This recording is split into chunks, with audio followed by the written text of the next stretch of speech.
Welcome back to the Stuff About Money podcast. I am Erik Garcia, your host for today, and I'm excited for this conversation. This is one of those selfish podcasts that I get to record and reach out to a good friend of mine who is deep, deep in the college planning space, John Hupalo. I mean, John, you've been at this for I don't know, like Too 20 long. plus years ish. That's right. Uh, Yeah, well, all I can tell you, Eric, is I went to my 31-year-old's birthday party not too long ago. So that'll give you okay. an idea. And I was in the business before she was born. So yeah, I've been at it for a while and I just love this space and having a chance to talk to you. So it's great to be back with you. Thanks. Yeah.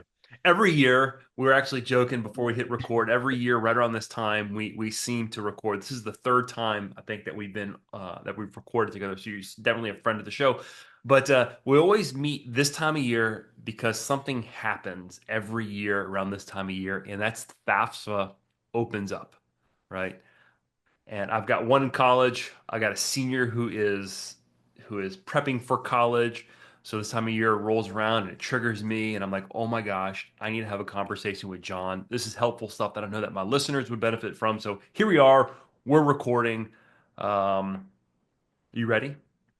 I'm ready. Did I see you on Facebook with your baby girl at My Tiger baby girl. Stadium the other My day? That's my 11-year-old. We're at Tiger Stadium. Yeah. Yeah, good for you. Yeah. Yeah, it's great. Well, being around any college campus thinks makes me think about the FAFSA, and Thanksgiving makes us think about the FAFSAs too. So let's go at it, man. Let's see Well, what you want to talk about. LSU is in state. It'd be Yes. really nice if my senior wanted to go in state, but that's not the case. So we're gonna have to figure out how to borrow money because college is quite quite expensive. In fact, I pulled up some interesting stats here on college tuition over the past 20 years. This actually fascinated me. Public year colleges or public tuition for your college has increased by 213%, and private colleges only by 129%. So it caught my eye that public institutions have become more Sure. expensive faster than private institutions. Um, Yeah, and kind of counterintuitive, Eric, until you think about the state budget problems that have been had, right? I think that's really kind of the driver of a lot of that. All those costs are, above inflation by sometimes a lot. But when the budgets got hit, particularly like 2000, like right at the financial crisis, and the state started to have some real serious issues, they had to start ticking up their in-state tuitions. So you're right, that became a big issue for a lot of families who thought, oh, I'm going to stay in state. It's going to be cheaper. We don't have to worry too much. And then all of a sudden the economy turned and the economics of going to college turned as well.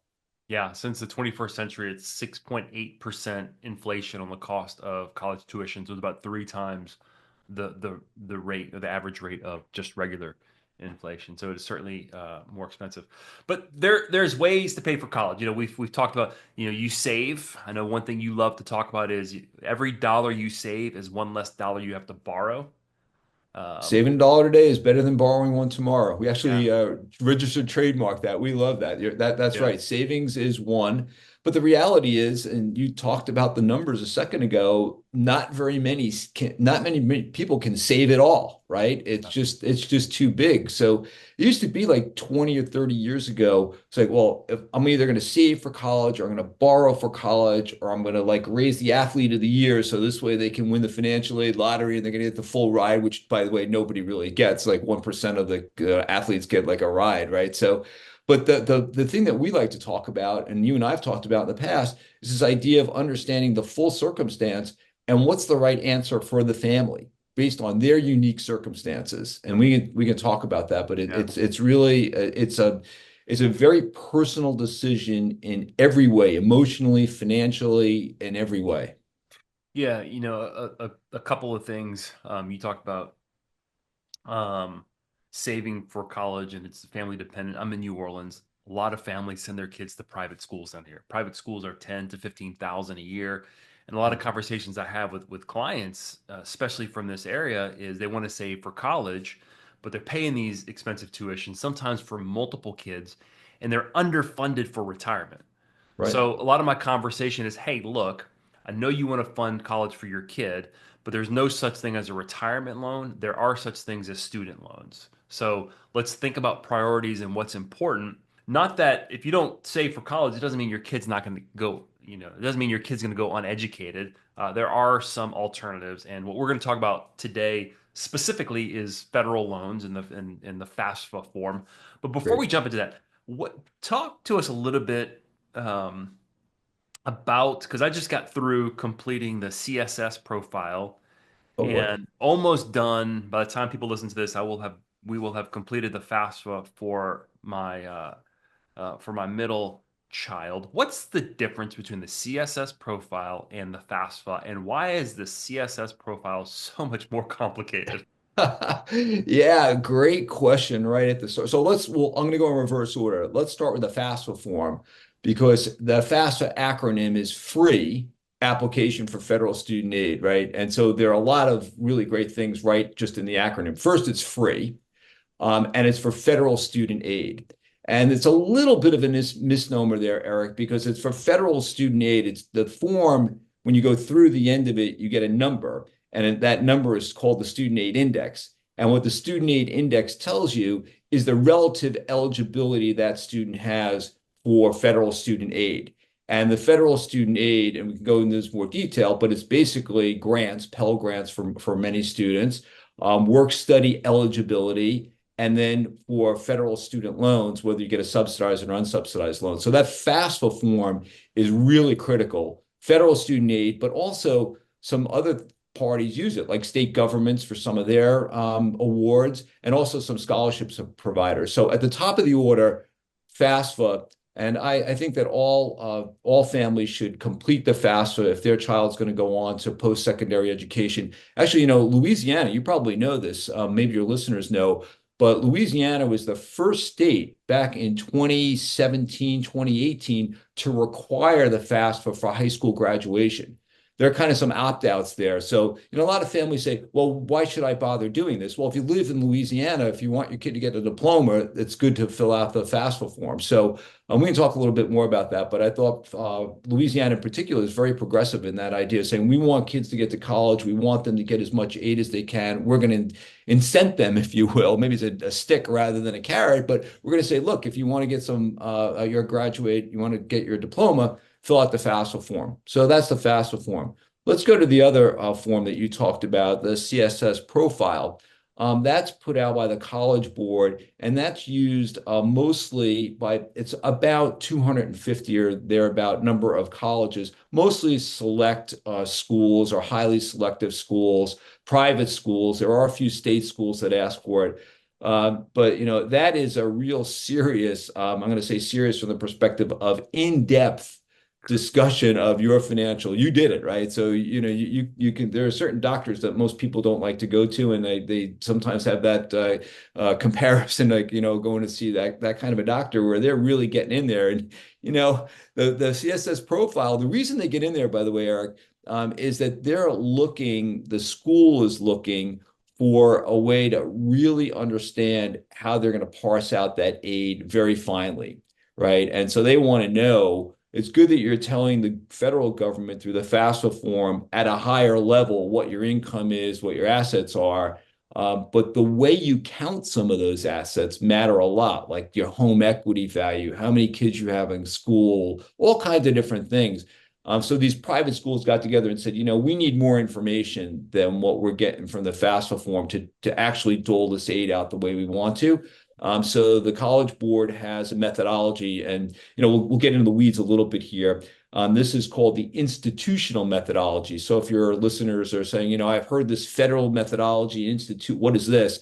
The institutional methodology is used with the CSS profile, and it goes through. Also, the College Board, by the way, charges you for the honor of filing this rather large financial analysis. They charge you. The federal government doesn't charge you.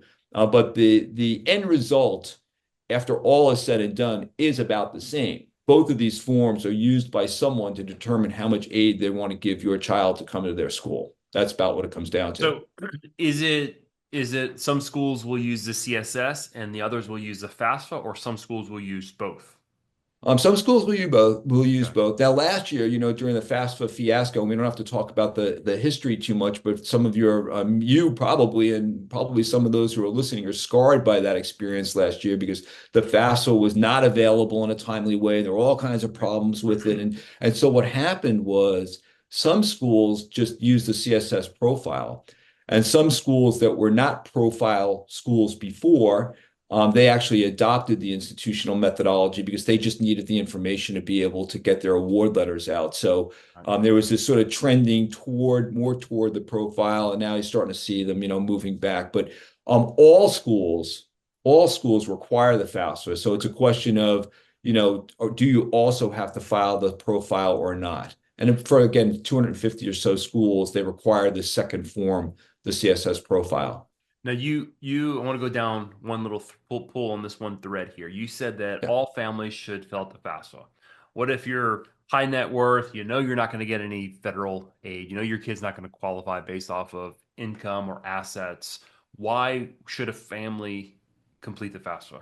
Yeah, punchline question of the year, Eric. And so if you live in Louisiana, you want your kid to get the diploma. So that's one reason. But like apart from that, right? Like why would you do that? The reason you would do that is that there are also some scholarships that are FAFSA dependent. But the reason that I think it's most important is that most, even high net worth individuals, I'll say this, those who have saved with their 529 programs, if they want any availability for federal loans for their kids, and every single student is eligible, like Bill Gates's kids, they're all eligible for federal student loans. The question is it going to be subsidized, meaning will the government pay the interest while the student's in school, or is it unsubsidized, which means the family is responsible, the student is responsible for paying that interest? But that gives you opportunity to get in and actually have eligibility for that. And those loans, again, the federal direct student loans, I think, like without any question, is the best deal available for a student. We can talk about parent loans separately, but for students, the federal direct loan program is the best game in town. And a student under kind of today's numbers, a student can for over a 4 year period can borrow up to like somewhere between 35 and 40,000 through that It's program. actually about closer to 30,000. It's 30,000. Okay. 5,500 for a freshman and it escalates up to 7,500 for juniors and seniors. So yeah, that's one of the great things about, I think, the federal loan program. It caps it out, right? So if you're just an undergraduate, a dependent undergraduate student, you can't graduate with $100,000 of federal student loans. It just cannot happen. There's a cap. I think it's like 31,000 or something like that because maybe you get a little extra time, but it's capped.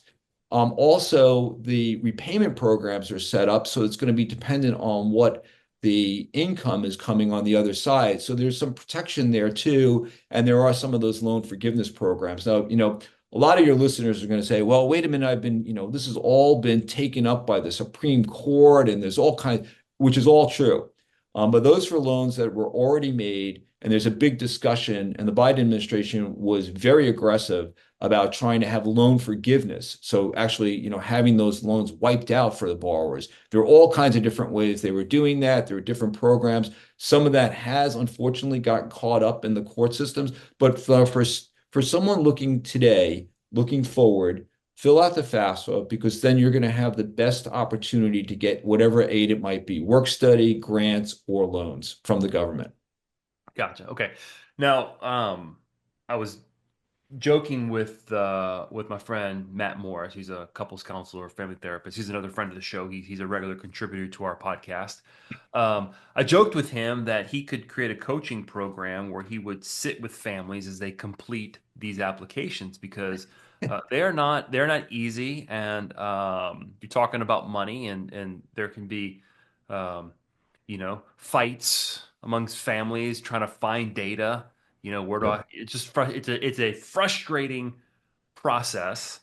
Now, what I found is the FAFSA is far easier to complete than the CSS profile because you have the option to have the IRS just send a transcript over directly. Yeah. However, it just feels it feels so it feels so wrong, right? And every time I do it, I feel like I'm doing something wrong, right? I'm with you, brother. So I had to do one for my daughter a year ago. She was a graduate student, and it was 2 years ago actually now. And it got to that point where she said to me, we were screen sharing like this, and she said, "It tells me that I should press this button, and the IRS is gonna like put the information in. I don't want to do that." And I said to her, "I know you don't, but press the button because this is the way to do it." So.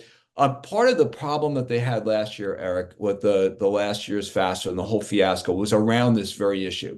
The whole reason that there was a problem is that they had something called the FAFSA Simplification Act. And this is like 4 or 5 years old. And the end result of what they wanted was to take the number of questions, and I'm remembering this from like 160 to like about 100 or 90 or something like that. And a big bunch of those 90, they wanted to be able to upload automatically from the IRS. And I'll say this, I have a conversation with someone else, another host, and they did it last year. And he said to me exactly what you said. I didn't want to do it. And then I pressed the button and it was right. It was like, actually, I was able to get through it pretty quickly. I was shocked. Hmm. And so everyone has that, I'm from the IRS and I'm here to help you. I don't think so. But Yeah. in this case, I think it's actually it's working out the way they want it to. So yeah, you have to, hold your breath and press that button. And then the information comes in. The one thing I want to say, whose information comes in is like really important, right? So the other part of this FAFSA Simplification Act is that they're saying to the student, this is your form. This is not dad's form. This is your form because you're the one going to college. This is kind of like one of those big boy, big girl moments for a lot of people where like, okay, now I'm 18 or 17 or 19, and now this is my responsibility. So I have to initiate this process now. So you have to create an account. And if you Hmm. go to FSA, it's actually studentaid.gov. Yeah.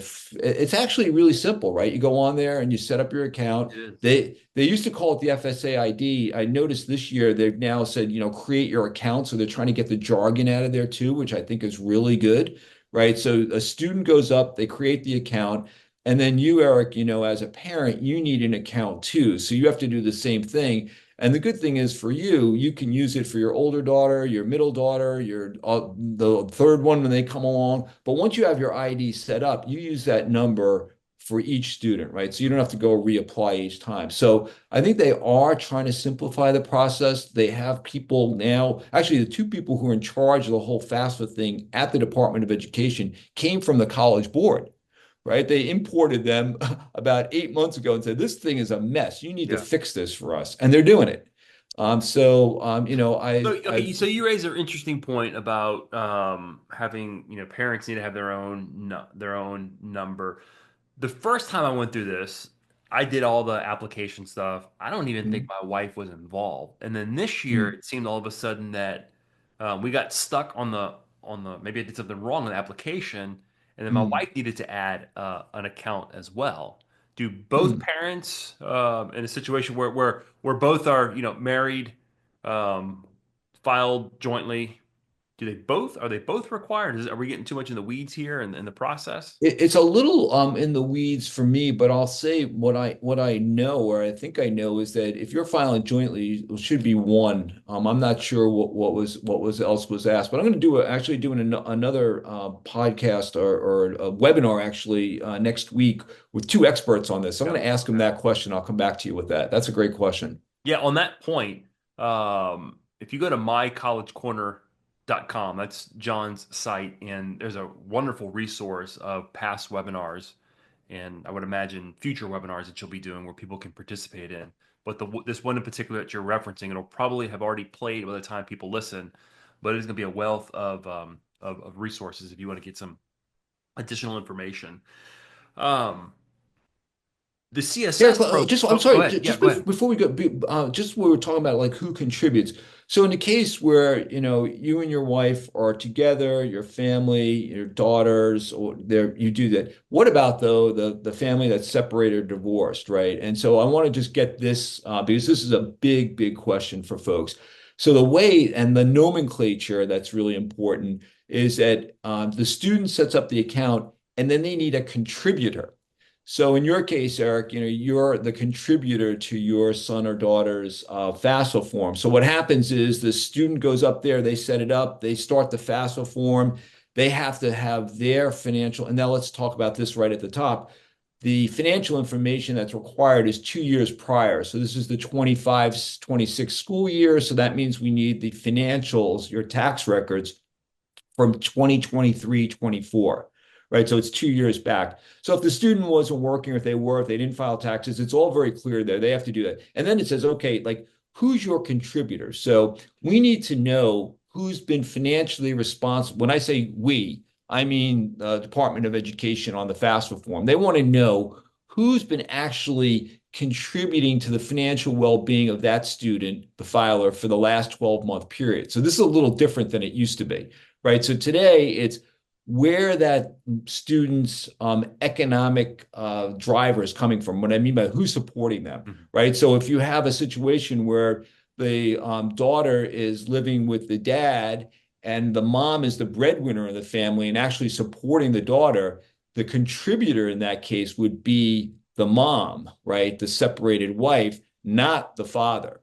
Okay. So that's a little bit of a nuance. And again, you go to studentaid.gov, they've got some really great FAQs there. They go through this in good detail. And there's also opportunities to get some of these definitions.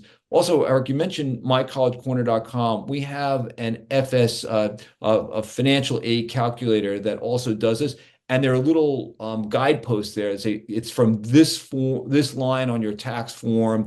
If you're the contributor, here are the definitions. So if you want to practice before getting up there, you can go and even just put some dummy information in there, but at least you'll understand. Your viewers can go, listeners can go and understand what's going to be required once they open that form. So I just want to draw that point Yeah. about, 2 years back, the student and a contributor. And once that comes together, then the student's eligibility for federal student aid. Yeah. So on that, I would say this: the FAFSA. If you can get over the fact that you're giving all your data to the IRS, they already know it. If you can get over that, completing the FAFSA is fairly straightforward and fairly simple. The Mhm. CSS profile is not. You're gonna have to have your tax return pulled up, and you're gonna have to find lines and search, and sometimes it's a needle in a haystack, and there's a lot of financial jargon. So kind of mentally prepare for that. My daughter was completing her profile at school, and she's sending me texts, and it's like what is Erik Garcia's account balances? And she lists like every possible qualified retirement plan. I'm like, can we do this later? Yeah. I would say that's probably the hardest thing because finances. Hey, people don't. As a financial planner, I have found that couples don't talk about finances, and then all of a sudden you find yourself in a situation where a child is asking very detailed specifics about your finances, and it's invasive. It's invasive, it's unsettling, and the other thing about it, Erik, is I'm going to say it this way because I don't know a better way. It's like the emperor has no clothes at that moment, from the perspective that you can't hide it anymore, Yeah. right? It's like it doesn't matter like what it's like, here it is, right? And like you said, this might be the first time where, and you have to give a glimpse to like what has happened over the course of the last number of years to your kids, and it just feels off. It just Yeah. does. It's always interesting. Business owners, this is kind of one of those times where, as business owners, we always think our businesses are worth more than they really are, right? This is one of those situations where it's like, I don't want my business to be worth a lot, right? Not worth Like a my lot. business, I couldn't, it's not even saleable, right? I can't even sell it. It's not even worth costing me money to have it, right? Um, it's Yeah, and now on the FAFSA form, actually, that's one of the other changes that they made. They're asking do you have a small business, and like, yeah, what's the value? Do you have a small farm? What's the value? So again, these are all important questions, but they are invasive. And the good news is on the other side, once you do it once and you get over that, then okay, this is just part of the process. I got to get yeah. through it. So a quick takeaway. Then I want to move to the SIA. I'm Yeah. sorry, SAI. Quick takeaway here is don't be afraid of the FAFSA. It's fairly simple, fairly straightforward. The CSS profile, you don't have to do it.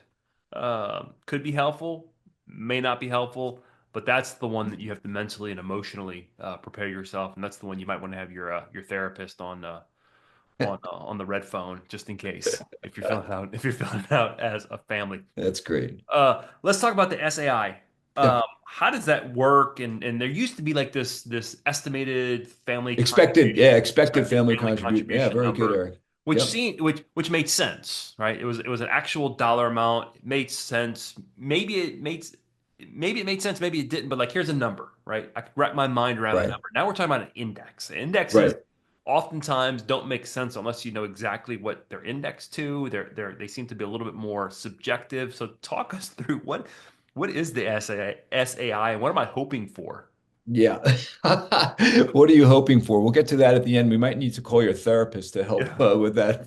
So the SAI Student Aid Index is the output. Like it's the big drum roll, and at the end you press the button, and the government says to you, based on all the information you put on the FAFSA form, here is your eligibility for federal student aid. And as you said, Eric, it's an index. And so what are the bounds of the index? Well, the lowest SAI possible is minus 1500. Okay, so that right away trips people up. Like, what does that mean? But negative 1500 is the lowest. And so, what is the Is upper low bound? good or bad? Well, I'll get to that in a second. The Okay. upper bound is it can be up to cost of attendance. It can be a very large number, tens of thousands of dollars, maybe 50,000 if you have a lot of money and a lot of assets, right? So the question is, what are you hoping for? So let me tell you how it's used, and then you can tell me what you'd rather hope for. So the negative 1500 is a clear indicator that this student needs a lot of financial aid. They are the most needy students. And the federal government, and when you look really carefully, like I'm a little nerdy about this, so when you really like dig into the student aid, when the government's document where they tell you how to calculate all this, it says something like student aid index and federal Pell Grant eligibility calculator kind of thing. So what they're telling you is if you have a negative 1500, you're going to get the largest Pell Grant. So these are the neediest students. So and again, it's relative, like all scales, right? So an index is relative. So if I have negative 1500 or I have zero, what if I have a zero SAI? We'll do that range. If I have a zero SAI, that means I'm not quite as needy as the person who has a negative 1500. So the college will say, oh, if we have X dollars to dole out and we want this student or that student, this is how we should dole it out relatively to get them there. Then, by the way, they're not required to meet your full need, but just relatively, that's how it is. So now let's go to 0 to 50,000. Right. And this comes up if you read, I look at Reddit and some of the Facebook groups and they're, well, I have a $33,000 SAI. What does that mean? What it means is you're not going to get a Pell Grant, right? And you may not be eligible for very much need-based aid, right? We haven't made this fine line distinction, but this is a great place to do it. Need-based aid. So based on your income and assets, your child's income and assets, somebody with a $50,000 SAI doesn't have anywhere close to the amount of aid, need-based aid, eligibility for federal loans and federal loans, grants, and work study as the negative 1500 kid, right? It's just that simple. But we know there are two forms of aid, right? There's the need-based aid and merit-based aid. Mhm. So maybe your high income, high asset family is not going to get any need-based aid, but that student may very well get a merit scholarship for being a great athlete or an artist or whatever it is, right? Or they just want somebody. My daughter got some money, three different schools. We lived in Massachusetts at the time. School in San Antonio, Texas, another one in the desert in California, and another one in the cornfields of Indiana, where she actually went, all gave her about the same percentage of merit money. We didn't even ask for it because they wanted geographical diversity. They were looking for a girl who was interested to come to these sort of remote places. Yeah. So you just don't know. So the SAI is a calculation. It's done based on the equations. And the two pieces of that come from the CSS profile and from the FAFSA. And then on the other side is completely subjective, merit-based aid. They just want your son or daughter to come to their school, and they're going to give them some amount of money to do that. Some colleges don't provide merit aid, Some don't. which we've learned, That's right. um, which makes it quite expensive. Um, just a couple.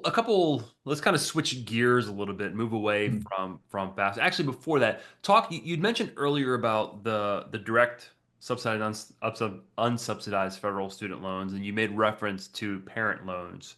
Uh, Yes. Talk a little bit for me about these parent loans. What are they? How do they work? Yep. At Uh, this point, it's not the kid applying; it's the parent.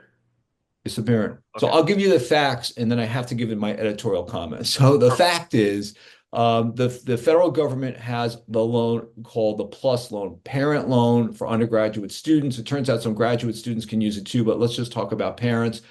So that loan, what's good about it is it's a fixed rate loan. What a lot of people like about it is that there is almost no credit testing. They call it no adverse credit. So basically, if you're not like 90 plus days delinquent, a lot of it, you're going to be eligible for this loan. People also like it because you can borrow up to the cost of attendance. So if your student doesn't get any financial aid and you want to go to that big school, you can borrow 70, $80,000. It just doesn't matter. I have an idea of where your editorial is about to go. Yeah, yeah. Well, my setup for this, the other fact is that it's the parent loan, and you said it right. This came up. I looked this morning. Somebody said, I have a plus loan. I want my student to start paying it." That's not going to happen. Okay, when you take that loan out, it's the parent's loan until it's repaid or it's discharged or whatever happens. But you cannot. And a lot of people think, well, it's a student loan. It's for my student. I took it. They can't take it back from you. Okay, so that's the important point with the plus loan. I'm going to say right now, there's also another loan program that's not run by the federal government. That these are called private loans generically, right? And these are run by banks, credit unions, finance companies. You know what I like about those loans, frankly, is that you can oftentimes they'll have the ability to move that loan from the parent to the student once the student comes up and they get their credit profile in the right place. It's called cosigner release, right? So the cosigner gets released from that obligation. And so here's my like drum roll to why I don't like the Parent Plus loan. You don't need to prove that you can repay it, and you can borrow as much as you need, which just sounds like a financial disaster waiting to It happen. is. And Eric, they charge you like 4.2% upfront origination fee. Really? Yeah, yeah. So my comment on this regularly is the Consumer Finance Protection Bureau saw this loan offered by anybody other than the federal government, they would be on that lender in a second saying this is a usurious loan. It has an interest rate, one interest rate for all borrowers, so it's not based on your credit, a high origination fee. It's just not a great loan. And I've seen people can get into trouble with that loan because it does what you said before. It takes away that problem of my kid wants to go to this school. I love them, so I'm just going to reach and hope for the best, Mhm. right? When financially Yes. it's not a fit. It might be a great academic, it might social fit, but it's not a good financial fit. And those folks take way more than they should. So I'm not a fan of it. The private loans that I mentioned before are credit underwritten, just like a mortgage or an auto loan. So the lender will say, you know what, Eric, we know what you want to do here, but you're not really in a financial position to repay that. Yeah. And that's hard nut to swallow, right? But I think I'd rather do that and have a disappointed kid for a year or so than 10 years down the road. So you're in the newspaper with $200,000 of debt and you're 65 years old and like, I can't get my retirement because I've like reached way too far. So yeah, I think it's great that parents want to help their kids, but you just have to be really careful about how to do that. So that's actually a really good segue to the next point that I want to make, and I guess this is more my editorial, and I'd love your feedback on it. You know, often talk about these. What conversations should we be having with our college bound students, even if they're a freshman in high school, sophomore in high school, junior in particular, and I think to some degree senior year, but I think it can start to become a little bit too late. Just this idea of how, as a parent, um, what is your commitment to your kid in terms of paying, whether it's taking the loan out or cash flowing a portion of it, so that your kid can have a realistic idea of what colleges they can apply for. I'll give you a really good example. One of my and we had talked about this last year, and I think one of your daughters went to NYU, I believe. Am I correct? Am I confusing you? Actually, I went to NYU as You went a to grad. NYU. Yeah, yeah, that's right. And Good that was one. a conversation I was having with my daughter was, hey, look, I don't want you graduating with that much debt, and I'm not going to cash flow 80,000 a year, Right, and I don't know how much we're going to get needs based, and they don't do any merit based. So we right. had that really hard conversation, and I think that was kind of one. NYU and Barnard up there on the Mhm. west side of New York also was one that kind of fell off the radar because it's just not financially realistic. So Right. having that conversation with your student about colleges, the cost of colleges, looking up the cost of colleges, what you can afford to pay, what you can't afford to pay, I think is incredibly helpful for your students so that they don't get fixated on one particular college and just to find out that, their SIA index is 50,000 and they get no money and you're not willing to help them. Yeah, no, the sooner you can do that, and it is a tough conversation, but I think maybe the place to start with that is for families that are saving, like in ninth grade. You say, okay, look, when that freshman year first period bell sounds, the game is on for college, Yeah. sort of like one way or another. Sometimes very subtly, but you got to start getting the academics together, got to start really thinking about what the academic profile is going to look like.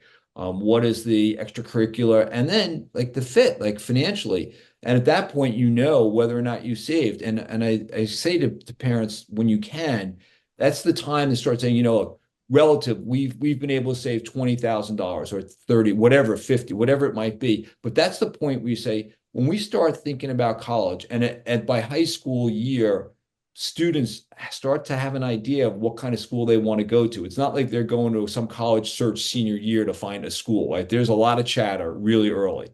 So, like, can we afford it? Go up and I tell freshman parents, use the financial aid calculator today, right? See what your SII would be today, right? That'll give you an idea. It's not going to change that much in the next several years. Maybe your income changes one way or another, whatever happens. But you just do it now. And like you said, it's easier to have these conversations earlier in the cycle because don't forget the other part of this is that emotional turmoil that the parents are going through and the students going through when it's time for them to leave the nest, right? Mm-hmm. There's all that stuff happening, and so it's less in sophomore year, freshman year, but by the time senior year comes, there's a lot of emotion at play. One of my daughters hates change, like she just doesn't adapt well to change. And sure enough, you turn the page like 4 months before graduation. So you're like January, February that year. And it got tough, right? Because it wasn't, she was just reacting to the fact that high school was going to be over. This new thing was coming her way, and she just didn't deal with it very well. Yeah. So I think your advice is really good. Talk early, try to be as positive and realistic, right? Yeah. Realistic as possible about what can possibly happen here and what the alternatives will be. Yeah, and on that note, this is a really good, interesting example of if you kind of have an idea of colleges that you're thinking of as early as possible, you can start to understand their admissions process and their merit-based scholarships. So, for example, we did a college visit earlier this year. It's out of state. I think out of state total tuition, room and board, they even factored in some transportation back and forth from home. It was like 60,000. Really, I'm like, man, 60,000 a year. That's a lot. But let's see, because you never know with aid and whatnot. Well, we went and spoke to an admissions person, and um, the student can qualify for up to $39,000 on merit base purely off of GPA. Well, Purely off of GPA. yep. We're not talking about any other scholarship for any other purposes or any aid other than purposes, for any needs base. But let's round up to 40,000. So we're talking about, two-thirds of the um, tuition purely off of merit. Now, the takeaway here is when you start to look at those numbers, early on, and high school kids get it. Like that's a lot of money. You're talking about 39,000. If she goes to that school, we're talking about 80, $160,000 of aid right off the bat for having good grades. Right. Know that freshman year. Yeah, maybe it'll Man, be have a little better incentive. We haven't mentioned these terms, but for your listeners, you're talking about the difference between the sticker price and the net price, right? And so the sticker price is the advertised price. Go on the website and it yeah. says 80,000. Well, what are you going to pay? That's what you really care about. The average tuition discount in the country now across all the schools is more than 50%. So if you Wow. see 80, you can think 40 almost like right off the top. And as you're saying, they're knowing in advance and picking out 5 or 10 schools or whatever and understanding sort of where they are and how generous they are. That can make a world of difference and take some of that anxiety away, right? Because you might have been thinking, oh, 80,000, I can't afford that. Well, guess what? Maybe you can afford 20, right? And that's before any loans or before any need-based aid or anything else. So, yeah, great advice. Man, John, as always, this has been helpful. Any last kind of parting tips that you want to share with our listeners here? Yeah, I appreciate that. One thing I should have mentioned, when you look back at 2023 your taxes, you say, oh, wait a minute. In 2024, my husband lost his job or my wife got sick and like our economics, it's changed a lot.